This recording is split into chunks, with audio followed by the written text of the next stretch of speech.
a little kid slipped and fell into a river. 35 years later, he woke up in the middle of a rice field, in a small village in China, surrounded by people he didn't recognize, speaking a language he couldn't understand. The kid, totally freaked out, passed out right then and there. The locals quickly called the US Embassy. When the embassy staff checked his clothes, they found a name written by hand on the tag, Jacob. Here's the crazy part. The kid, just by memory, was able to write down his full address. Not long after, he was sent back to the US and taken to the house listed on the address he wrote. Detective Malik was put on the case, and he couldn't believe that address actually existed. He knocked on the door, and an old man in his 70s answered. Malik asked him if his son had gone missing. The old man told him his son had passed away 35 years ago, but when he saw the kid, he was completely shocked. Out of nowhere, Jacob blurted out a random phrase. It was a greeting that came out so fast, like a million miles an hour, and like frogs in a blender. The old man instinctively responded to the riddle. A few seconds later, he realized that only he and his son knew that riddle, but he had buried his son himself 35 years ago. The old man just stood there, frozen, speechless. Then, his wife came from behind. When she saw Jacob's face, she broke down, crying and hugging him tight, screaming.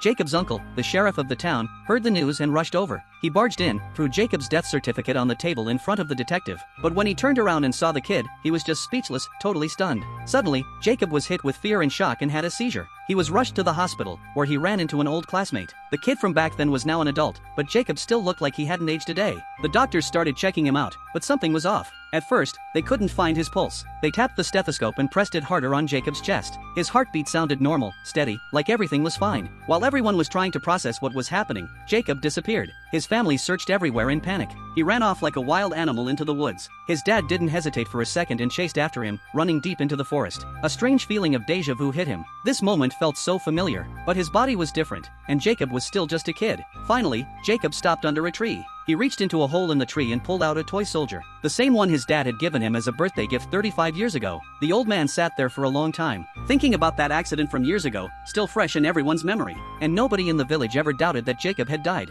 Then, Detective Malik made a bold move. He decided to open Jacob's coffin. When the coffin was finally opened, the scene inside left everyone speechless.